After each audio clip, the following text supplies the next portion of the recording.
এমন কিছু রান্না করতে হবে যেটা দুপুরবেলা ভাতের সাথেও খেতে ভালো লাগবে, আবার রাতে রুটির সাথেও খাওয়া যাবে। আর তার জন্য তোমার খাটুনিও যেমন কম হবে, ঠিক তেমন সময়ও অনেকটা বেঁচে যাবে। আজ তোমাদের সাথে ঠিক সেরকমই একটা রেসিপি শেয়ার করব। তো হ্যালো এভরিওয়ান, কেমন আছো তোমরা সবাই? আশা করছি সবাই ভীষণ ভালো আছো, আমরাও ভালো আছি। আজ আমি তোমাদের সাথে বেগুনের একটা রেসিপি শেয়ার করব।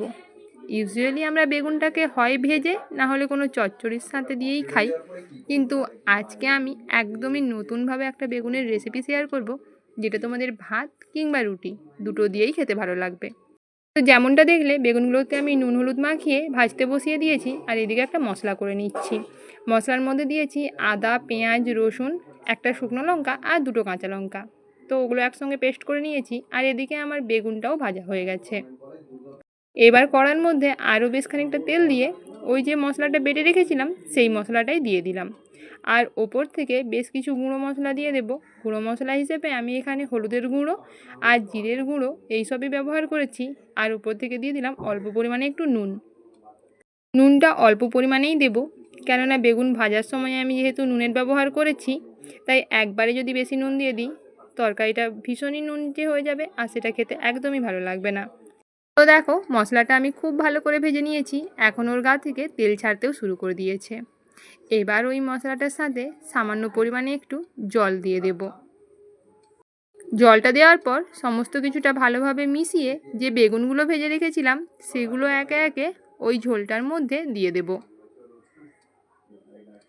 তো বেগুনগুলো দিয়ে দেওয়ার পর ওপর থেকে ওই দুটো কাঁচা লঙ্কা চিড়ে দিয়ে দেব, আর দিয়ে দেব অল্প করে একটু চিনি, যাতে টেস্টটা ব্যালেন্স হয়। বেগুন যেহেতু ভাজার সময়ই সেদ্ধ হয়ে যায়, এটা সেদ্ধ করতে একদমই টাইম লাগে না, ঠিক তাই রান্নাটা করতে খুবই কম সময় লাগে। দেখো, রান্নাটা হয়ে গেছে, এবার আমি এটাকে নামিয়ে নিচ্ছি। আর হ্যাঁ, আমি এটাকে না বেগুনের তেল ঝালি বলি, তোমরা তোমাদের পছন্দ মতো কোনো একটা নাম দিয়ে দিও। আর এই রান্নাটা না দুপুরের ভাত কিংবা রাতের রুটি যে কোনো কিছুর সাথেই ভীষণই সুন্দর লাগে। তোমরা অবশ্যই একবার ট্রাই করতে পারো, আশা করছি তোমাদেরও ভালো লাগবে। আজ দুপুরের ভাতটা আমি এটা দিয়েই খেয়েছিলাম, আর তার সাথে নিয়েছিলাম এক টুকরো পেঁয়াজ। তো আমার এই চটজলদি বেগুনের তেল ঝালের রেসিপিটা তোমাদের কেমন লাগলো অবশ্যই কমেন্ট করে জানিও কিন্তু। চলো, আজকের ভিডিওটা এখানেই শেষ করছি, দেখা হচ্ছে নেক্সট কোনো ভিডিওতে। ততক্ষণ সবাই ভালো থাকবে, সুস্থ থাকবে। আজ তাহলে আসছি, টাটা।